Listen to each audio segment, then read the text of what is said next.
So this is the second webinar in our 6-part webinar series. The first one was on different types of courses, what are the course options, specialization options, etc. Today we'll be talking about the admissions criteria, what's the weightage for each each item, and by when you should apply, etc. So basically the admissions criteria for getting into MS or PhD. So few rules is that keep your questions till I ask you, do you have any questions? So during my webinar I will pause once in a while and I'll ask you, do you guys have any question? That's the time when you will have to type in your questions on the chat window. While I'm speaking, if you are typing your questions, and there's a high probability that I will miss out on those questions. So keep your questions, hold on to your questions, and once I ask, if do you have a question, that's when you type in your questions. And in it might so happen that I might miss out on a few questions, so towards the end of the webinar, once I am done with all the content, I will have some more time where we can have a Q&A session kind of thing, right? Everybody is clear? So we'll dive right on to today's topic, which is what do universities look at? What are the admissions criteria? So they need a GRE score, which is basically, we are mainly talking about US universities, so they need a GRE score. If you are looking at Australia, New Zealand, and kind of countries, there they don't need the GRE. Few top schools of UK and few top schools of Canada will also need the GRE, but rest of the world they don't need the GRE. If you are looking at other countries, so you might not have to take the GRE, right?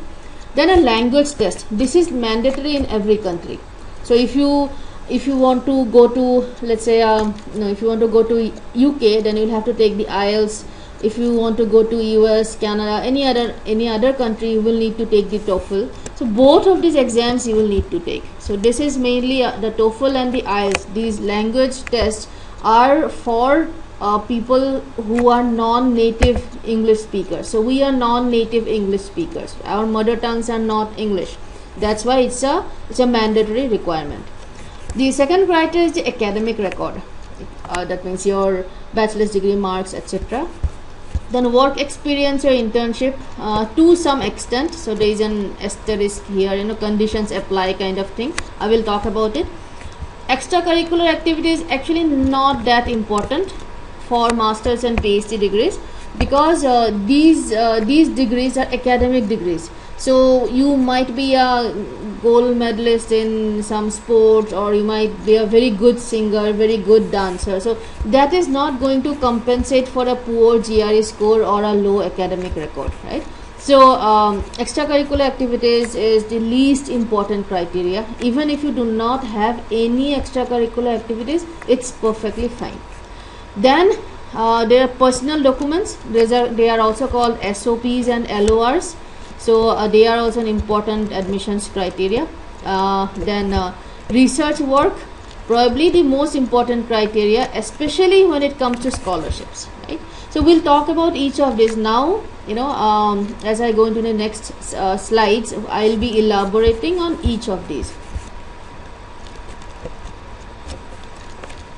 GRE test scores. So I saw a question earlier that why do they want the GRE scores, right? Why do US universities ask for the GRE scores?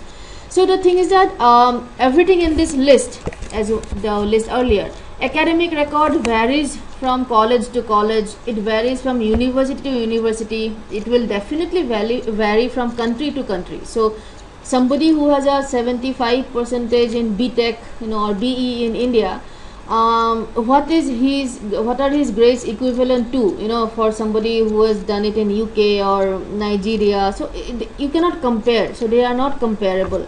All other things are also cannot be compared, right? They are not exact comparisons. Apples to apples comparison is not possible. So GRE is the only standardized, GRE score is the only standardized thing, only standardized item in the admissions criteria. That means if you have got a 320 in India, so it is exactly equivalent to somebody who has a 320 from Dubai or from Kenya or from Australia, from anywhere in the world. So because it's a standardized test, that's why it has so much weightage. So universities can directly compare students based on the GRE score. So that's why they want GRE scores as a part of the admissions criteria. However, it does not guarantee, if you get a good GMAT score, it does not guarantee that you will get an admission, because if you remember, there are a lot of other criteria as well. But as a first point of comparison, GRE plays a very critical role. Now GRE, as you all know, it has like AWA, it has maths, it has verbal. So there are different sections, and different sections have different weightages also. So if you are applying for science and engineering related programs, you would need high scores in the math section, right? So let's take this scenario. Student A, let's say he has in the math section, let's say he has a 150, and in the verbal section he has a 160, right? So the total is how much? 310. Now student B, let's say he has 160 in his maths, and let's say he has a 145 in his verbal, which is like 305. So when you look at first glance, so you would say, oh, okay, A has a higher GRE score than B.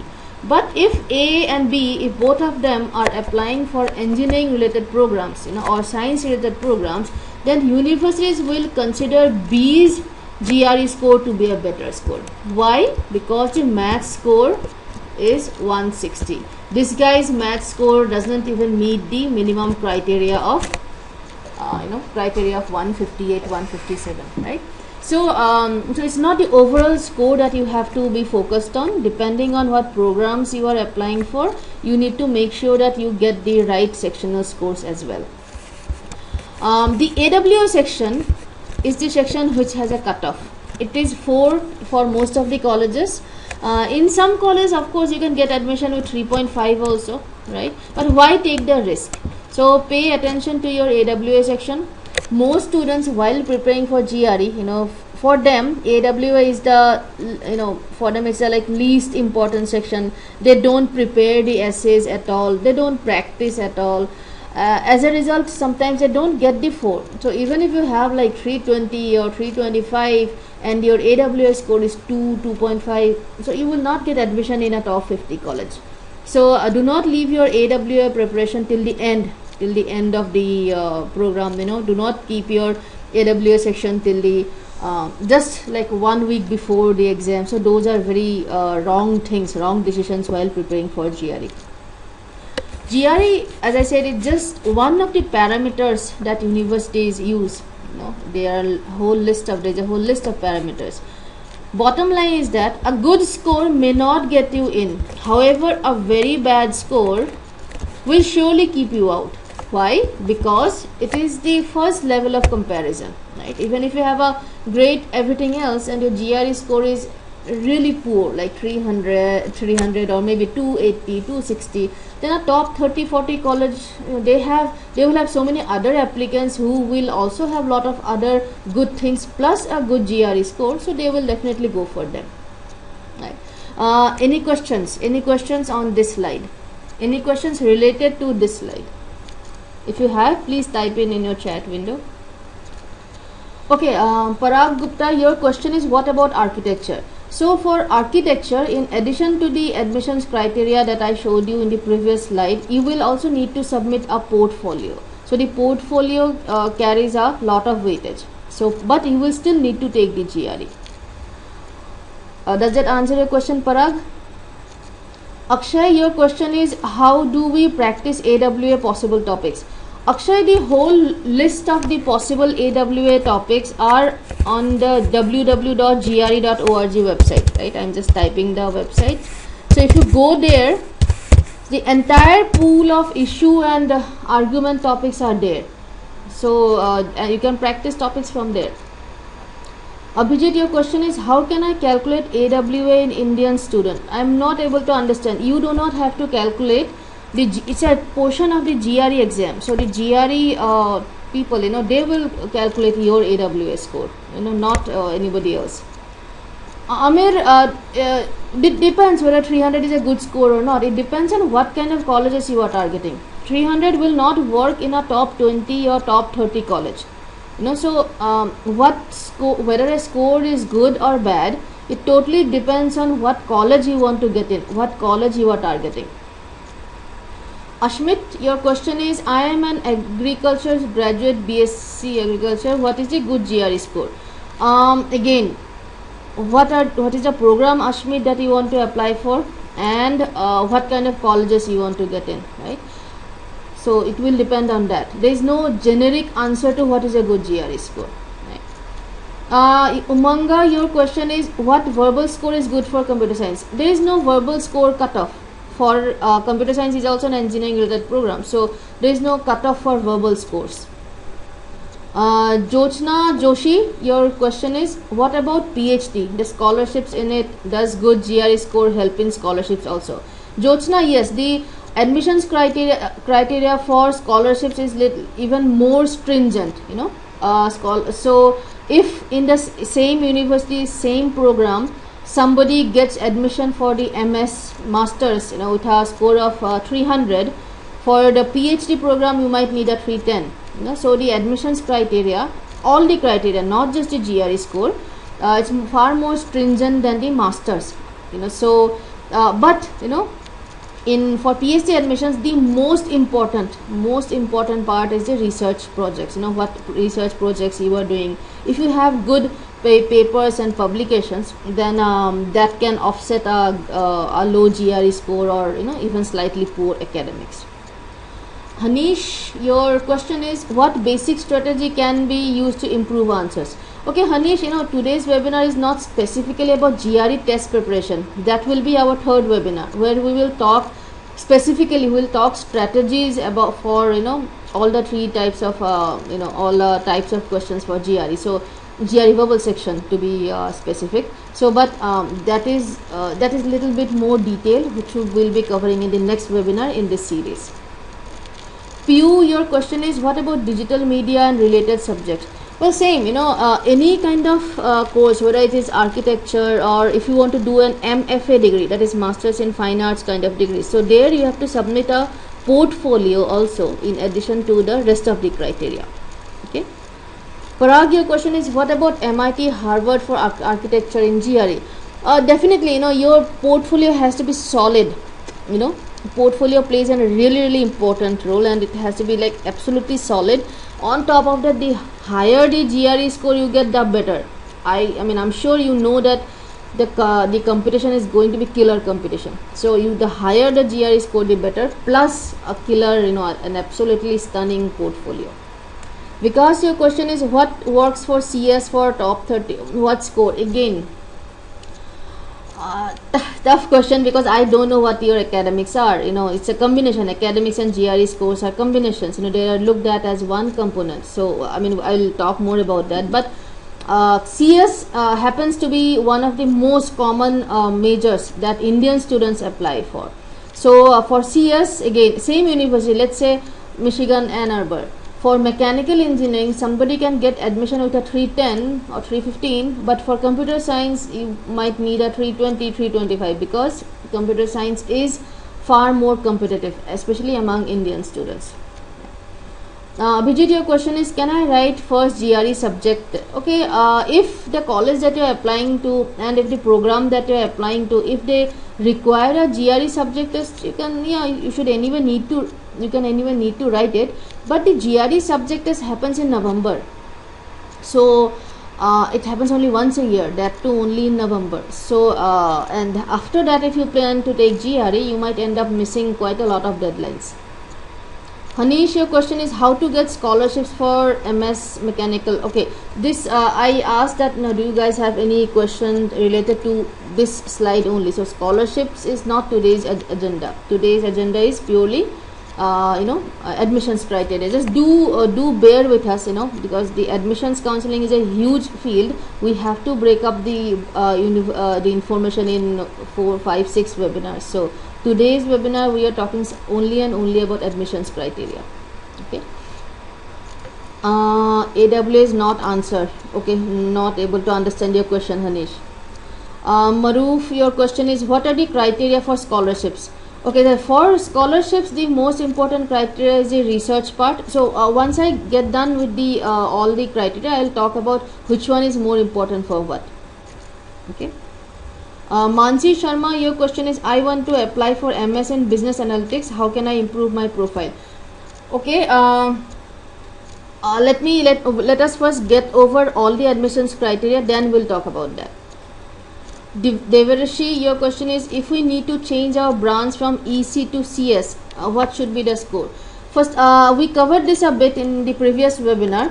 See, computer science, as I said, is a very competitive branch, and if you want to switch from anything to computer science, first of all it will be extremely difficult, and because there is no dearth of students with computer science bachelor's degree background, so they will look at students from other background only if your profile is extremely good. So if somebody, if a computer science major student, needs a 300 to get admission in a particular university for masters in computer science, so somebody from a non-computer science bachelor's degree background might need 10-15 points higher.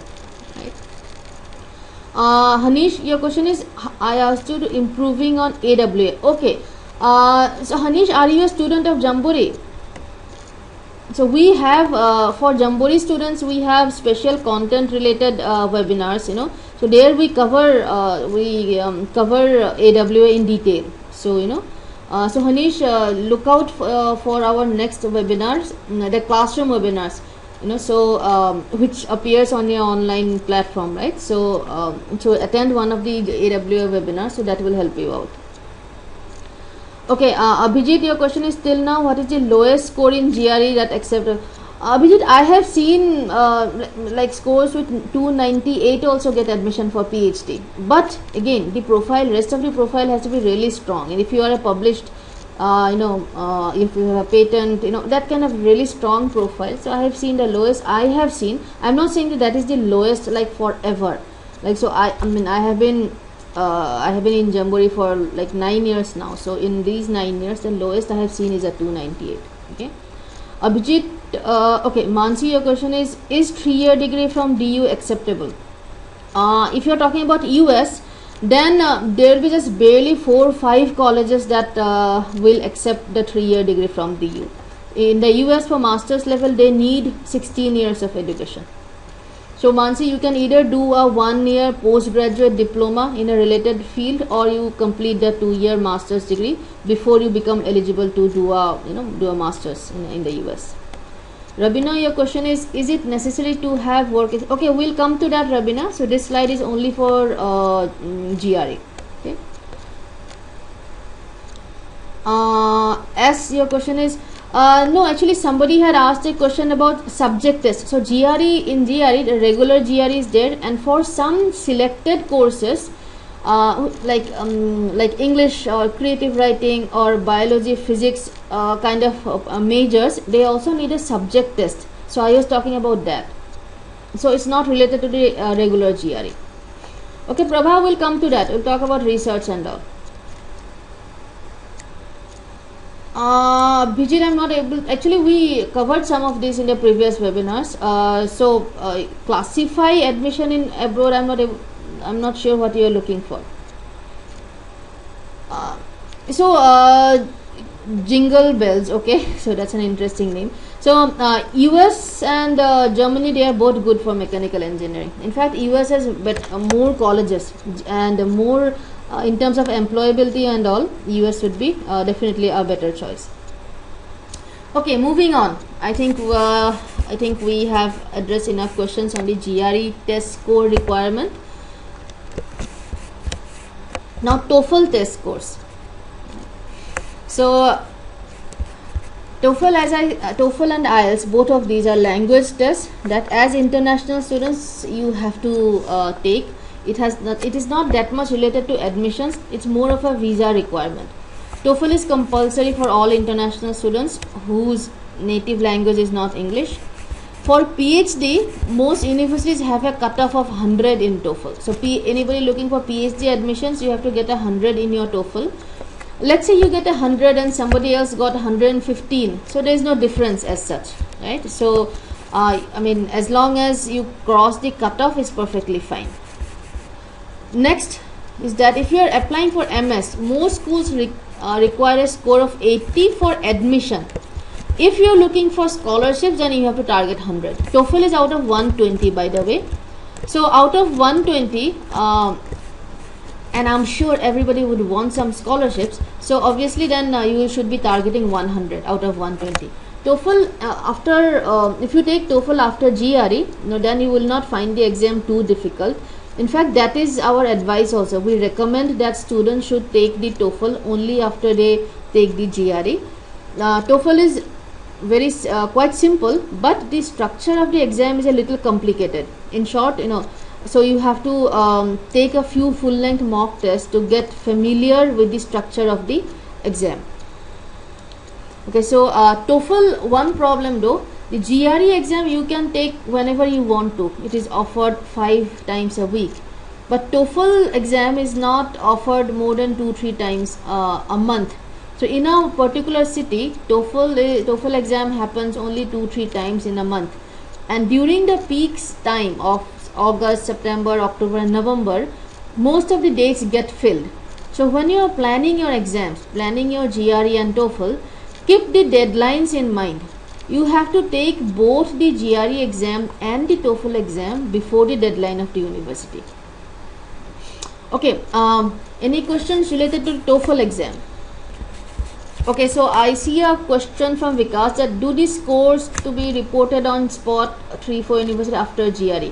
Yes, Vikas, after you take the GRE exam, you see the score, then you have to pick, you can pick 4 universities to which the scores will go for free. After that also you can keep sending to as many universities as you want to, but that will cost you $27 per university. Okay, so on the day of the GRE exam, after seeing the score, you can send it to 4 universities for free. Hanish, for IELTS, depending on the program, it will 7 or 7.5. Yes, that's what I said, Jingle Bells, that you can take TOEFL. You should take TOEFL after your GRE exam. Umanga, very few universities give cutoffs for each section. Very few universities have cutoffs, and if they have, then it's very specific to that university only. There is no general rule as such. Mansi, for US it's TOEFL. Devashi, your question is after how many days of our GRE exam can we take TOEFL? You can take the TOEFL exam immediately after the GRE exam, immediately the next day, but that is not advisable obviously. Take about 7 to 10 days to prepare for the exam, and then you take TOEFL whenever it is available in your city. Okay, go to the website TOEFL.org.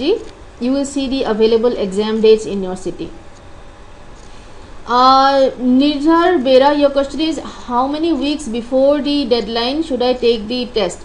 You can take the test, both GRE and TOEFL. You can, it is applicable for both the tests. You can take on the date of the day of the deadline also. Not a problem. Even TOEFL, the scores will not come. The scores will come only after 2 weeks, but you can take the exam. Deepak, your question is, it means after giving exam we can give names of 4 universities. Yes, Deepak, you can. The scores will be sent to those universities for free. It does not mean anything. It does not mean that you are applying to those universities. It just means that you are saving the score reporting fees of 4 universities. Parag, your question is it a paper based test or a computer based? Okay, I am assuming you are talking about TOEFL. It's a computer based exam, just like the GRE. IELTS is a paper based test. Ashmit, your question is, I am taking TOEFL from Jamboree, Nepal, and I heard we need to do better in writing and speaking than the other two sections. Is it true? Okay, speaking, of course, that is a problem with a lot of the Asian students. So you need to like work harder in the speaking section, but universities do not impose a cutoff, if that's your question, right? You have to work harder in writing and speaking section, because Asian students, they don't do very well in these two sections. It's academic IELTS. As your question is it general IELTS or academic IELTS? So you will have to take the academic IELTS if you are taking IELTS. Hanish, your question is, I heard we can submit scores of GRE to 4 universities, but when are we supposed to submit those scores? Okay, Hanish, I already said this, I am repeating. Immediately after the GRE exam, you will see the score on your screen, and then you will be asked to send your scores to 4 universities, whether you want to send it or not. Then I mean, it's up to you whether you want to send it or not. So that happens on the day of the exam. Okay, Hanish? Abhijit, your question is, does US take TOEFL? Yes, Abhijit, US takes TOEFL. All the universities in the US, they take TOEFL. About 50% of the US universities also take IELTS. But if you are targeting US, it's highly recommended that you take TOEFL. Okay, your question is, what if I want to submit later on, will be charged again like 4 universities? Yes, Hanish, on the day of the exam, if you do not choose 4 universities, or if you choose and then you want to change, then later on you will have to pay. Saddam, your question is, what's the lowest accepted TOEFL score for PhD? I mean, if your rest of the profile is very strong, then maybe a 90, but not less than that. Deepak, your question is, I am planning to take TOEFL test before GRE. Will it hamper my GRE preparation? Well, I feel that when people take TOEFL before the GRE, then it hampers the GRE preparation. Because when you are preparing for GRE, which is a far more difficult test than TOEFL, your entire focus and energy should be going only into GRE. If you are side by side, if you are doing your TOEFL preparation also, the skills required to do the TOEFL reading section is totally different from doing the RCs, reading comprehensions of GRE. So sometimes students get confused. So that's our take on it, right? Okay, Rohit, your question is, what is the difference between IELTS and TOEFL? Both are language tests. TOEFL is conducted by ETS, which is a US based body. IELTS is conducted by IDP and Cambridge. So Cambridge is a UK based body and IDP is an Australia based body. The way the exams are conducted, that's very different. TOEFL is a computer based test, so it happens on the computer. IELTS is the 3 sections happen on paper. The speaking sections happen as an interview, face to face with somebody, with an interviewer. So the manner in which the IELTS and TOEFL exams are conducted is very, very different. But both these tests, they have the same 4 sections, that is reading, writing, speaking and listening. Abhijit, your question is it true that TOEFL 1 paper is required? Is it true that with TOEFL 1 paper is required? I am not able to understand your question, Abhijit. Can you rephrase it? Harry, your question is, what about German universities? They also recommend GRE. Do they need TOEFL? Yes, Harry, they do need the TOEFL. TOEFL or IELTS, either one, but they are okay with TOEFL. Piyu, your question is, I am already having US Masters. Do I need to take TOEFL? No, Piyu. If you have already done a bachelor's degree or a master's degree from the US or UK, these kind of native English speaking countries, then you do not need to take TOEFL.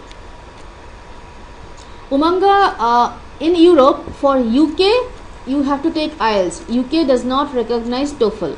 Rest of the countries in rest of the countries in Europe, like Germany and all, so they take both TOEFL and IELTS. So you can choose whatever you want to.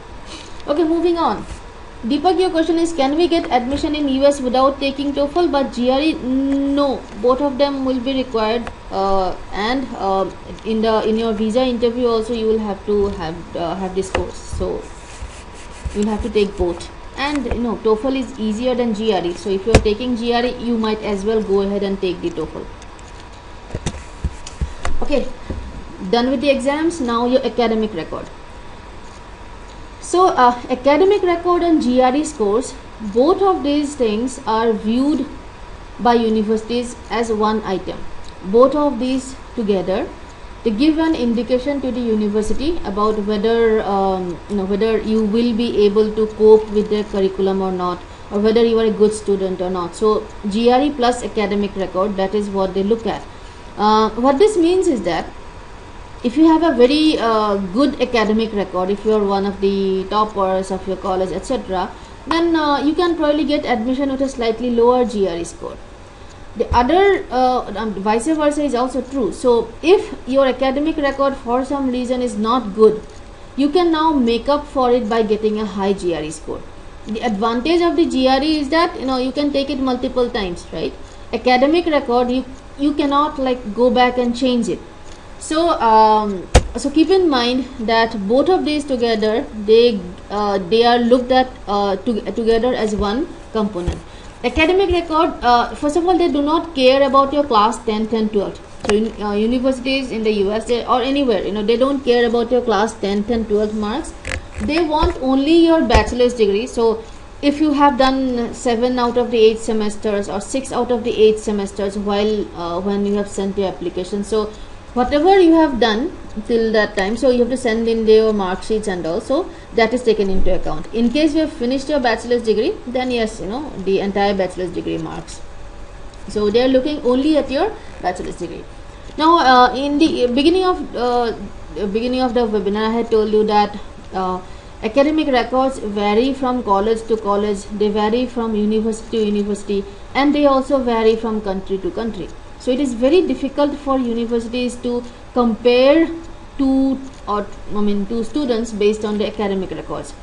So they look at a few things. First of all, they see the college from where you have done your bachelor's degree, right? Not the university. In India there are tons of universities, right? And then within one university there are different level of colleges.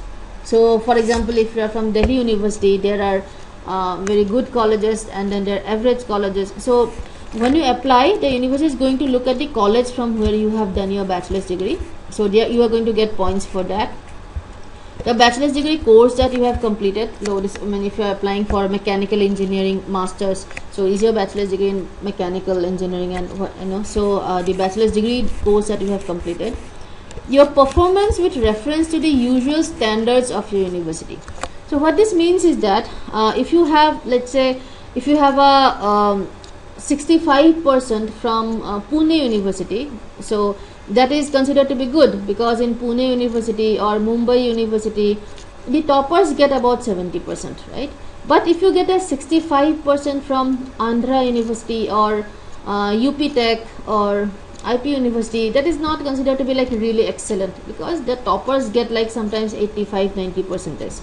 So what is your score as compared to the toppers in your university? So that plays an important role.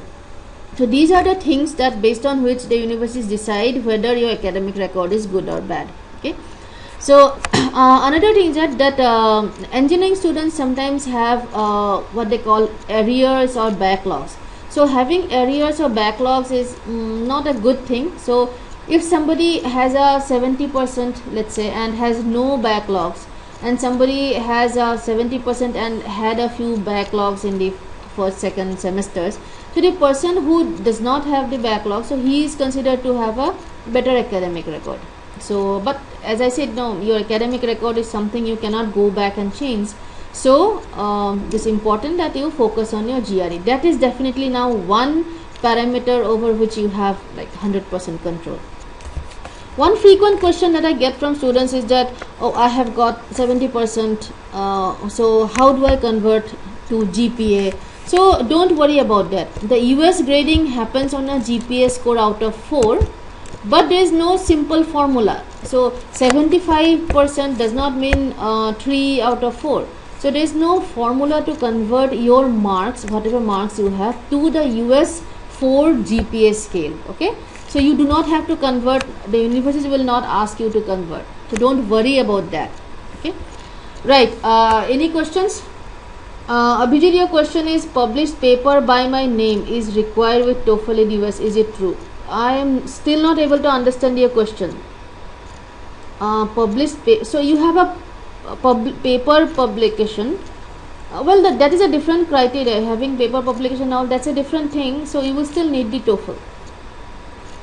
Jyotsna, your question is what about the PhD degree? Do they look at bachelor's degree also? Yes, Jyotsna, they look at, for PhD admissions, they look at the bachelor's degree plus the master's if you have a master's. In the US, you can apply actually for a PhD degree right after your bachelor's degree also. So those of you who have really good bachelor's degree academic record, or if you have good projects during your bachelor's degree, you can directly apply for a PhD in the US. So because of that, PhD admissions criteria, they look at both your bachelor's and master's thing. If you don't because lot of them actually in the US, lot of the bright students, they go for a PhD degree immediately after their bachelor's. They don't do the intermediate master's degree. Stam, your question is 3-year undergraduate from DU plus 2-year master's degree acceptable for PhD? Yes, perfectly fine. Shubham, your question is I had a backlog in one sub 5th semester but got grace marks and passed. So if you have got grace marks and passed, that's okay. As long as if you did not have to retake it, that's not considered as a backlog. So Umanga, your question is backlogs because I missed a semester due to illness. Can I? Well, you don't. Do not use the SOP in giving reasons. In the online application itself, there will be space where you can give all these reasons. So they might consider it, they might not consider it.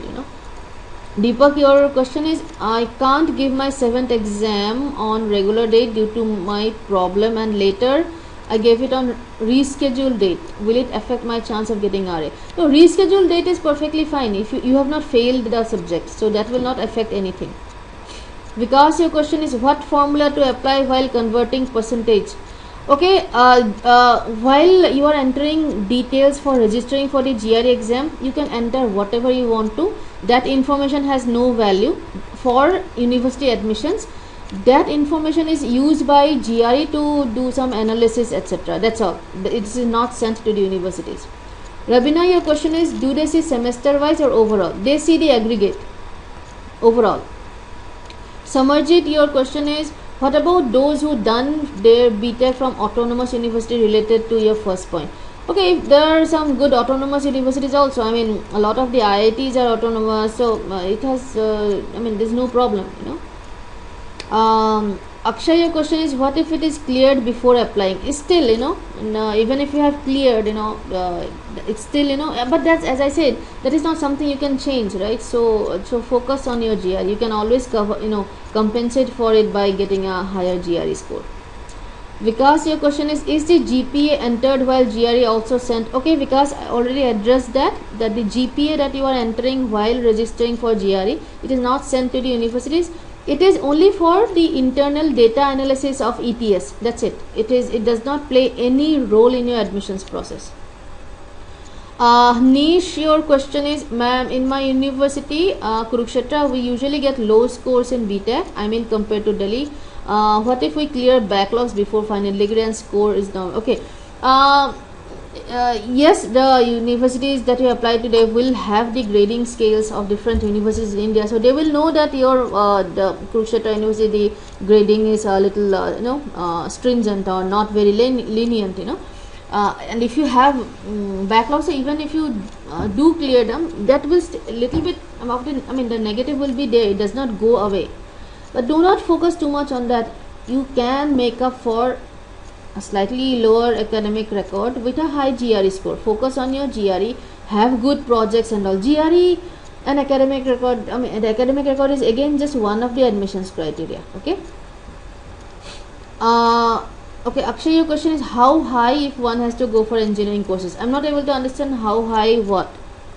Abhijit, your question is how can I know my college rank under my university? Well, you will not know, I will not be able to tell you where your college ranks. I'm sure the different states have different rankings, or I mean it is considered, some colleges like are considered to be better than others, like, so I don't know about your, I cannot answer specifically about your college. Chandana, your question is, if I apply for universities in my 4th year, then my GPA will be considered till 3rd year or the entire 4 years? It will be taken only till whatever marks you have. So whatever you have, like say 6 semesters or 7 semesters, you know, so it will be the average of those, you know. Ashmit, your question is, if someone gets grace marks in one of the semesters, does it hamper selection process? If you did not fail it, if you did not have to retake it, it's fine. Mansi, your question is, I had a degree equivalence from WUS and they gave me the result that 3-year grad from DU is equivalent to AUS. Okay, so for if you have got that, then that will work. You know, for some specific degrees they might give that. So if you already have the if you have got the WS evaluation done and you have got the equivalence, then yes, then it is perfectly fine. Now remember that you have to send, when you apply to universities, you will have to send the equivalence, you know, the credit evaluation kind of reports directly from WES to the universities. Akshay, your question is, how high are we supposed to score if we had a backlog and need to? Again, Akshay, it totally depends on what kind of colleges you are applying to, you know, what kind of program you are applying to. Okay. Prabha, your question is, what is the minimum percentage of marks required in bachelor's and master's? Prabha, you know, it will, if you are an English major, then 60% is really good. If you are an engineering student, 60% is average. So a lot of parameters are taken into consideration. I mean, I can't tell you, like, you know, what is the cutoff, because there are no cutoffs, you know. For PhD, as I already said, the most important criteria is your, you know, these parameters do not work in isolation. For PhDs, the most important thing is a research thing. Okay, so these parameters, whether the GRE or academic, they don't work in isolation. You will not get rejected if one of them is not that good, because it's an overall evaluation. They are all of these make up for the entire admissions criteria. Yeah, 3.25 is good. You meet the criteria for almost all colleges, Mansi. That should be fine. Okay. Abhijit, your question is, after MSc, if someone takes 1 year gap, will it affect to his or her? Well, no, that's fine. That is perfectly fine. Nijar, your question is it compulsory to do WS degree? No, Nijar. See, in India we have got 3-year bachelor's degrees like BCom, BSc. So for applying to the US universities, they need a 4-year degree. So you might want to get your degree or credits, you know, evaluated through WES to see if it is considered to be equivalent to the 4-year bachelor's degree of the US or not. You know, only you have to do WS degree equivalence, you know, if your academic criteria, if your academic record does not match the eligibility criteria. Shubham, I already addressed this, that yes, you can apply directly for PhD after the undergraduate. Okay, so enough questions based on academics. We're moving on. Work experience, it's not compulsory. Some degrees like MS in business analytics or some MEM programs, you know, they might have work experience criteria, but otherwise work experience is not mandatory. You get weightage for your work experience only if it's in a relevant field. So let's say you have done your bachelor's degree in mechanical engineering. Now you are a software engineer for 2 years, and now you want to apply for masters in mechanical engineering. So you do not get any weightage for those 2 years of, you know, work experience. So your work experience actually is counted only if you have done something related to projects, related to results to research or in relevant field. If you have work experience, and R&D, research and development work is preferred for PhD, but again it's not mandatory. It is not mandatory to have work experience for MS and PhD degrees. There are some specific programs where they ask for that. In that case, obviously, then you will need to have work experience. Parag, you have 2-year work experience in architecture and you wanna help apply for masters. Yeah, so if in your the 2 years of work architecture, if you have done designing, and also you can actually add those to your portfolio, and yeah, definitely it will help. Abhijit, yes, if you have done a project in research field for a year, it will help. Anything related to research always helps admission in masters in and PhD degrees, because masters and PhDs are academic degrees. Ashmit, I am talking about work experience, not research currently. Okay, so when we come to the research criteria, we'll talk about that. Currently, we are talking about the work experience. So, anybody has any other questions related to work experience? Please understand that it's not mandatory. People with work experience are not given lot of extra weightage or anything. It is in fact given weightage only if it is related to the relevant field, and that too in a Abhijit, in the online application forms of different universities, you will have work experience related segments. You can add that. Okay, this is, everybody pay attention, this is the most important criteria for MS and PhD admissions. The absolutely most important. If you have got good research work, that can actually make up for anything and everything. We have seen students get admission in like UC Berkeley kind of colleges with 305, 303 GRE scores, because they had good research work. Good research work means international publications, patents. So if you have such extraordinary research work, then you don't actually, everything else then becomes secondary, right? So that is how important research work is. However, in India, very few MS applicants, they have such extraordinary research work.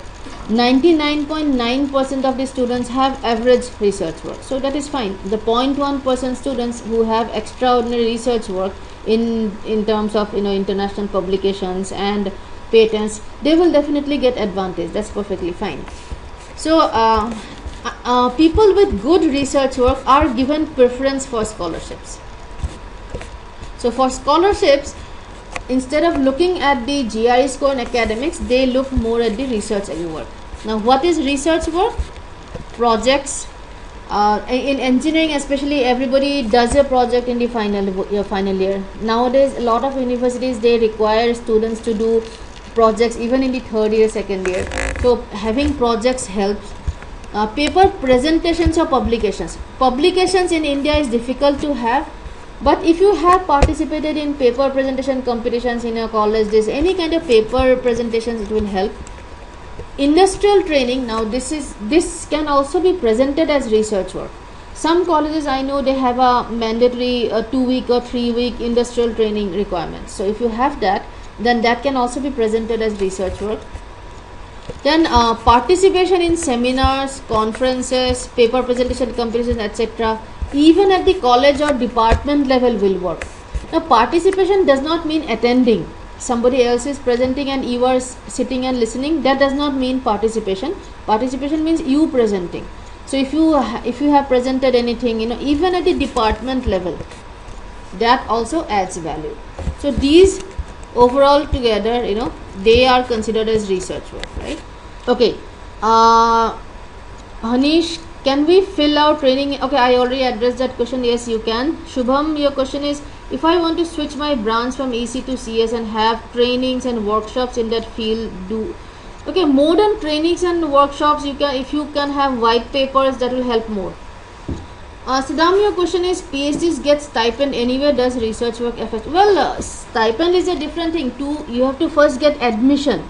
So for admission itself, these are the criteria. I mean, you need to have strong research work, right? Mansi, your question is, does WorkX in NGO considered as research work? Well, unless you are applying for a master's in social work or something related to that, no, it is not. If it is a part of your research project, if it is part of your, a lot of people do some field research, if they are applying for psychology or those kind of programs, so then it will count obviously. But if you are applying for an engineering degree and you are working with an NGO, so I mean, I don't see how that will count as research work. Umanga, your question is, how much value working in R&D team in an industry provide? A lot, if you are working in the R&D teams of in your company, so then you can actually you can present it as more like an R&D profile, so that will definitely help. So Akshay, your question is, does the research work need to be related to the field? For PhD, yes. For masters it need not be. So if you have done, let's say, 2-3 projects in your bachelor's degree, and all 2-3 projects are in different domains, and now you want to do a master's in something slightly different, that is fine. Universities just want to see that you have the aptitude to do research. That's it. For a master's. PhD, yes, it will help if it is in a relevant field. Mansi, your question is, I have joined Jamboree Noida. Do they help in improving profile? Yes, just talk to the center manager there. Ask for an appointment with an admissions counselor. So it should be fine. Saddam, attending seminars don't help. You should be presenting. Just attending, sitting and listening that is not counted as research work. Deepak, your question is, I have done mini thesis. Will it count in research work? Yes, of course. Mini thesis, dissertation, term papers. You can present them as research work. Prabha, your question is, how many conference publications are needed for getting scholarships? Okay, there is no cutoff as such. The more the better, the higher the better. Ankita, your question is, if I don't have any research work, would it hamper my admission even if I get good GRE score? Okay, it might hamper your scholarship chances for sure. Admissions, well, I'm sure if you're an engineering student, you do have a final year project, right? So you can present that. Obviously in SOP you do have to write about some stuff. Ashmit, your question is, I have been associated with South Asian Youth Society and Green Generation Project. Is it also a part of research work? I don't know what these do. I have no idea what South Asian Youth Society do. If these are mainly social work related stuff, then they will not be counted as research work. If it is something relevant to studying or academics, and then probably. Abhijit, your question is, if someone do project in a different stream. Okay, I already addressed this question, Abhijit. Mansi, yes, internship certificates are they also that's industrial training, right? So industrial trainings or internships, they count as not a work experience. They can be presented as research projects. Deepak, question is, volunteer work on others' research may count in improving. I am not able to understand what you mean by volunteer work in others' research. If you mean that you help somebody in their research, so yes, you can say that I assisted that person in his research, so that will then count. Yes. As your question is, I have work experience in R&D in one field of CS, but I am applying for for something else. Yes, as I think I already covered that it is fine. For master's level it's perfectly fine, if you have done in different. They just want to see that you have an aptitude for research. Okay. Hanish, your question is, what all certificates we should include for preparing profile? We need to put school level to no, nothing for school level, right? Only your bachelor's degree stuff, anything that you have done in college, nothing from school. And NGO and all of those, as I said, extracurricular activities are not that important. If you want, you can, but they are not going to help you. They are not going to help you much. Mansi, your question is, I'm in final year economics honors. What should I do to improve my profile? I would strongly suggest, Mansi, that you work with some professor of your college. A lot of the professors do some or the other research work. So try to assist the professor in research. Then you can present that in your profile, right? And you might even be allowed to probably write as a second author or something. So just talk to your college professors, whoever has research projects, talk to them, see if you can help in there, see if you can work in their field. Ankita, your question is, if I have some certificates of summer training of 1-2 months, would it help in I'm not saying it will guarantee you your scholarship, but Ankita, it will definitely add towards your research work. Every tiny bit thing helps. Umanga, your question is, may not be relevant to this slide, but does online courses in Coursera? Yes, it does. Actually, it is relevant to it. It shows your interest. So so if you have done MOOCs, the massive online open courses, if you have done those, and if you Umanga in Coursera, they offer something called the verified certificates, right? So if you have done some verified certificate oriented courses, then yes, that's actually better. Okay. Right. So any other questions on research work? This is the most important criteria, in the sense that if your research work is strong, then everything else becomes secondary. People with low GRE scores have got admission. People with like poor academics have also got admission in top schools. So if this kind of overshadows everything else, so that's how important this is. But as I said, among Indian applicants, like 99.9% applicants don't have such a high, don't have such a strong research work. So you are not the so if you do not have good research work, you are not the minority, in fact you are the majority. So that's so it will not be that much of a hamper. Prabha, your question is, I have 3 IEEE international conference publications. Oh great, that is good. So it will definitely it will definitely add a lot to your profile if you are applying for PhD. And most PhD programs are fully funded programs. So if you get admission for PhD, there is like almost sure that you will get full funding. Am I speaking too fast? Is everybody able to understand me? Sometimes I do tend to speak a little fast. So if you are finding it at any point, if you are finding time speaking very fast, then please slow me down. Okay. Deepak, yeah, survey work would help. Yes. Okay. Right. Remember in the admissions criteria, we had the admissions criteria that of personal documents. I told you that personal documents mean SOPs and LORs. Now what is an SOP? You guys probably try to remember this when you start writing your applications, whenever that happens in October, September, whenever you start applying, just try to remember to write a good SOP. There is one common misconception. A lot of students send me their SOPs for review, and I see most cases they will start the SOP with some quote of some famous people. They will write really flowery language as if it's a novel. But guys, you need to get this straight. An SOP is a technical document. It is not a literary document. Okay, so the SOP should not read like what I can say, it should not read like more like literary oriented than technical oriented. Your SOP should be as technical as possible. Okay, an SOP should tell a story. Okay, content and flow are more important than the language.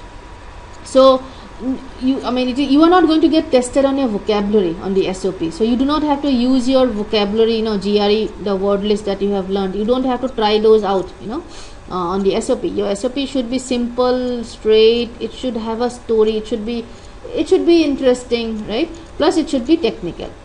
Now an SOP should address the following questions.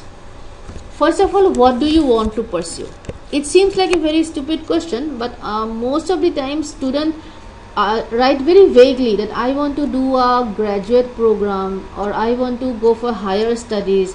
Now those have no meaning. You have to be very specific that that's why I am applying for MS blah blah blah in your university. So be specific. Mention the course that you are applying for. If you are applying for PhD, write PhD. If you are applying for masters, just write specifically the name of the course. Here you have to be a little careful also. Most of you will be applying to 5-6 colleges, and you will be using approximately the same SOP, which is perfectly fine. But the same course in different universities, it might have slightly different name. Something as simple as computer science, in some universities it might be called masters in computer science. In some universities it might be called masters in computer science and engineering. So be very careful of what name you are writing. So it is okay to use almost the same SOP for different universities, but check before submitting the application. Check that you have written the correct name of the course and the correct name of the university for that university. Okay, right now it seems a little little stupid, but people make mistakes. I have seen people have submitted their SOPs with the name of the wrong university in it. So do not leave your applications till the very last moment. If you do, then you will end up making such silly mistakes. Okay. Second thing is, do you have the adequate academic background to pursue the degree? So this is where you have to write about your bachelor's degree curriculum. Curriculum means what kind of electives you have taken. If the specialization that you want to go for, if you have taken some electives related to that, so it always helps to say that I took up these electives because I was interested in this, etc. Okay. So, and projects, you write about the projects to prove your academic eligibility to pursue the course. Now this part, you will probably write about 3 paragraphs about it. You will have to break it out. Of course, the first paragraph can be about the different courses. The second can be about your industrial trainings and one industrial training. Third can be about 1 or 2 projects. So it's about 3 paragraphs, and it is also the 80% of the entire SOP. The third question that a good SOP should address is that, why are you applying to that university? Now here there are some like straight guidelines. Stay away from cliches such as world-class faculty, cutting-edge technology. The university has state-of-the-art infrastructure. I mean, these are just not impressive, and the university will know that you have not done your research. You have just kind of using the same sentence and changing the name of the university. So that's not a good thing to do. Do some research and give specific reasons why you are applying to that university. So, and how can you do that? Name some courses, name a few faculty of that university. This paragraph can be just 3-4 lines. It's perfectly fine to have just 3-4 lines in this paragraph, but the presence of this paragraph in the SOP, it indicates to the university that you have done appropriate research on the university, about the university, that you are not choosing it for the sake of choosing it or because you just got impressed by the ranking.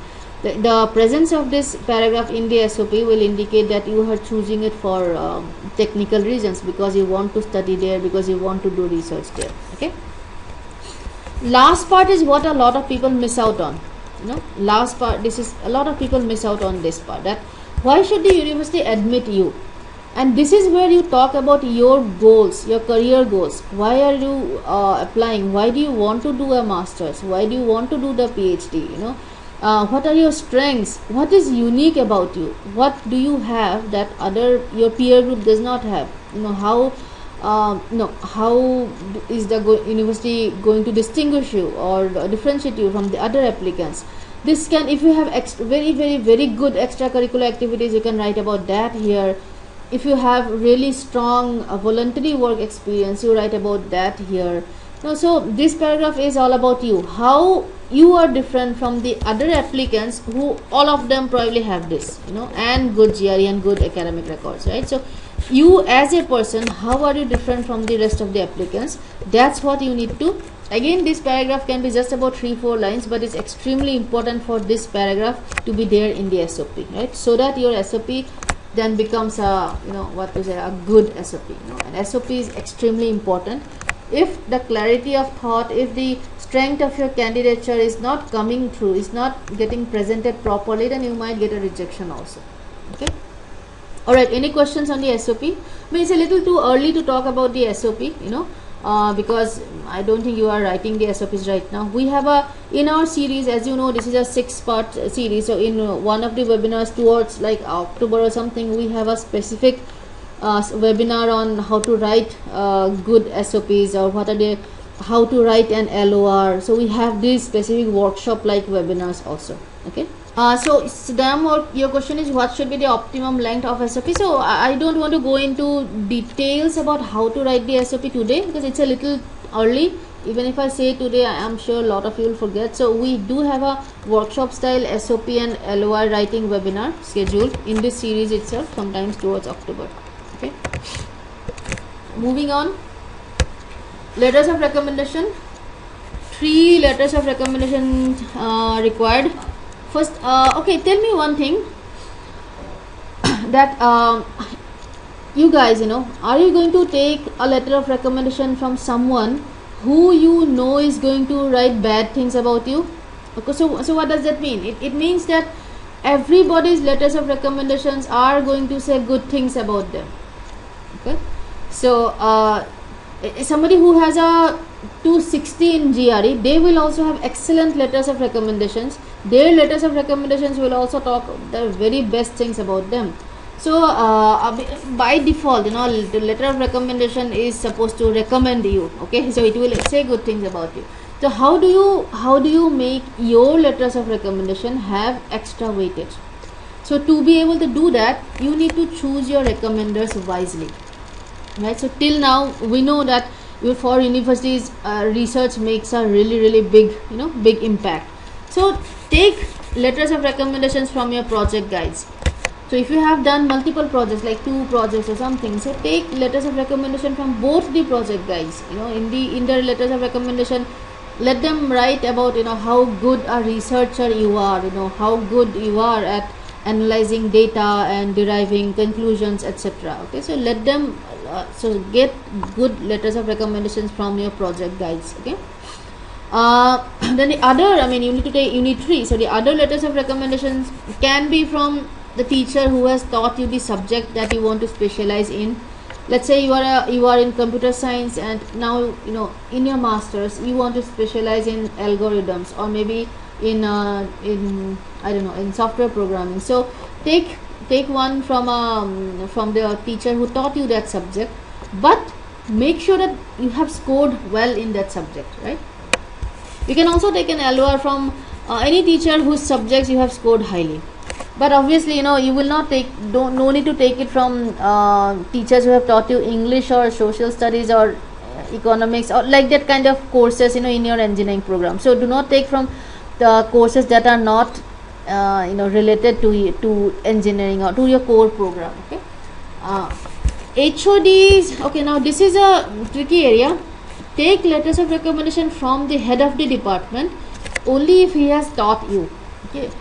There's another misconception. People feel that if you take letters of recommendation from head of the department or dean of the college, that will carry more weightage. So it's nothing like that. Okay, so letters of recommendation should be taken by people from teachers under whom you have done research, or who have taught you. So the designations, the academic qualifications of your recommenders don't matter. So universities are not even going to ask for that. Okay. So take letters of recommendation from head of the department only if he or she has taught you. Make sure that the LORs are not generic. It should not be, LORs are usually just supposed to be a letter, so it should not be generic. Include as many examples as possible. So just making statements like, oh, he's a very diligent student, he has always been academically brilliant. So those are just generic statements.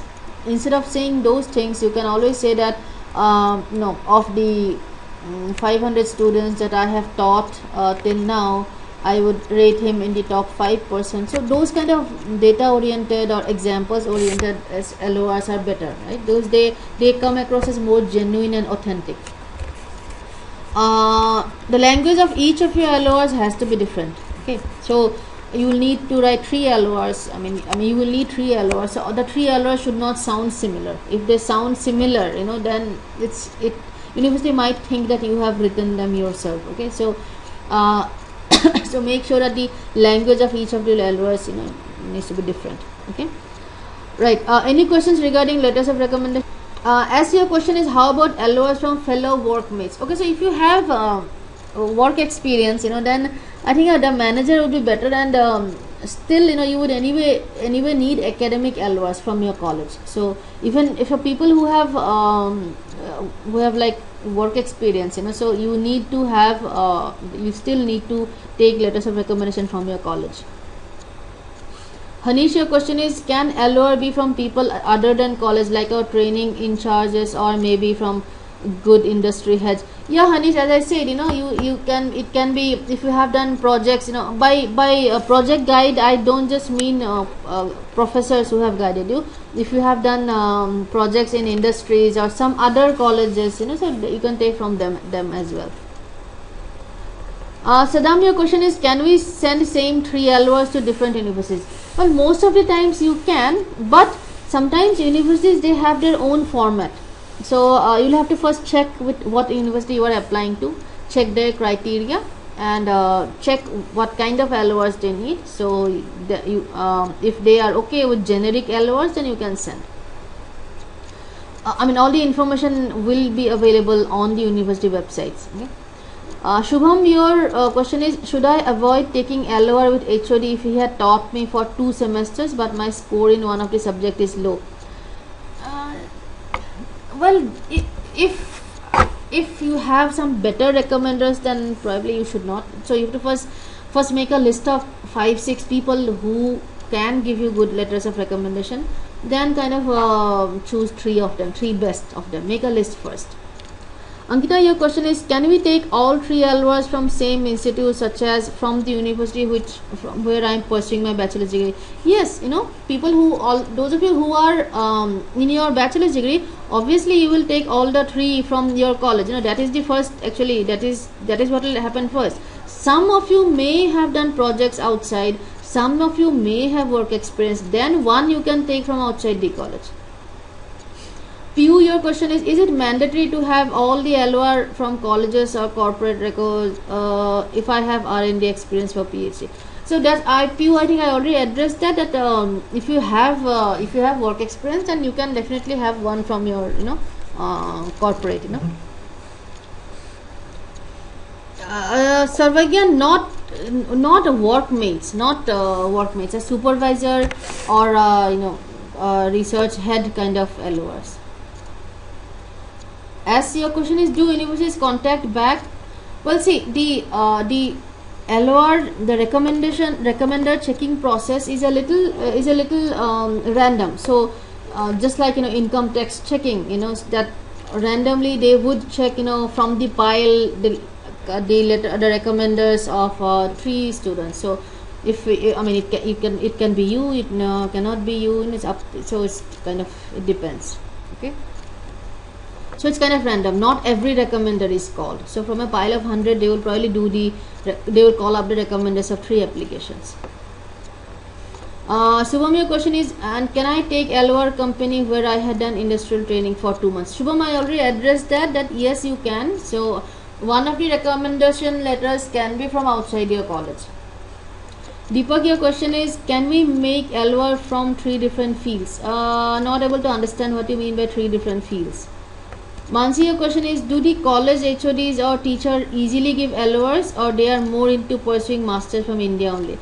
See, in my experience, I have not seen any professor say no to a student for a letter of recommendation. So if you have a good rapport with your teachers, they will be more than happy to help. See, Deepak, if you have taken courses from different departments, then obviously you will take it from different so I don't see how that's a problem. Okay, so here I would like to point out some common mistakes that a common mistake that students do. So while you are preparing for your GRE exam, side by side you need to start looking at universities as well. It's very important to have a short list of universities which will have, let's say, X university, target based on your profile. Depending on your profile, the target GRE score for different universities will be different. So maybe for your profile you need a 300 for X, and the deadline is, let's say, January 1 for this university. Okay, then for Y university, let's say for your profile you need a 310 plus, and the deadline is December 15. I'm just giving an example. So let's say there is an university A, and for that university your target score is again 310 plus, and the deadline is January 1, let's say. So you need to have this kind of a short list, get your profile evaluated, have a short list ready. So when you are preparing, first of all, what you know is that what kind of GRE score to target for what kind of colleges. Second thing is that you know the deadline. So let's say that you like the program of this college, and you are like really want to apply to that college. So you now know that you have to take both your GRE and TOEFL by December 15. So accordingly you have to now prepare. Moreover, you know that you need a 310 plus. So in your mock test or in your preparation, if you are getting around 300, then you know that you now have to put in more effort. On the other hand, if you are already getting 325, 330 kind of scores in your mock test, then you know that you are ready. So you should just go ahead and take the exam then. So it is very, very important to have a list of about 10-15 colleges with the target GRE scores for your profile and their deadlines. Extremely important. If you don't have this list, then okay, how do I explain it? All of you know all of you probably know about cricket, right? I'm sure everybody knows about cricket. So in cricket, a team bats first and a second team comes in and tries to get that score. So if you don't have this list with you while preparing for GRE, it is like the team batting second. If a team batting in cricket in second without knowing what score is required to win. Understand? I hope you are able to understand the example. So it's something like this, that so if you do not have this, if you don't know what kind of colleges, what kind of score you will need, so it's just like kind of you don't know, then you might be unnecessarily pushing yourself to get a higher score, or it might be that you are getting you are happy with a score. Let's say you are happy with 300, but your dream school is A, and then suddenly, oh no, I need a 310. So that's not gonna help. So that's why just you definitely need to have your shortlist ready while you are preparing for your GRE. Okay, any questions? Savagya, your question is taking GRE by October feasible for college? Yeah, perfectly fine. October, November, perfectly fine. Ankita, for rankings, there's a website called www.usnews.com. So you'll find the rankings here for different courses, for quite a few courses. Nizar, your question is, I am interested for taking assistance from Jamboree admission cell. Shall I take it before exam? Planning to. Nizar, I would suggest that you take it before the exam, and to be fair, talk to your center. You do not have to pay all the fees in one go. Probably you can pay 50% of it, and if you get this short list, plus if you know that there is something in your profile that needs to be improved, then it will help. If you take your exam in October and November, and then there is no time to improve your profile, right? So if you're already a Jamboree student, definitely talk to your center manager and see how best to go about it. Okay.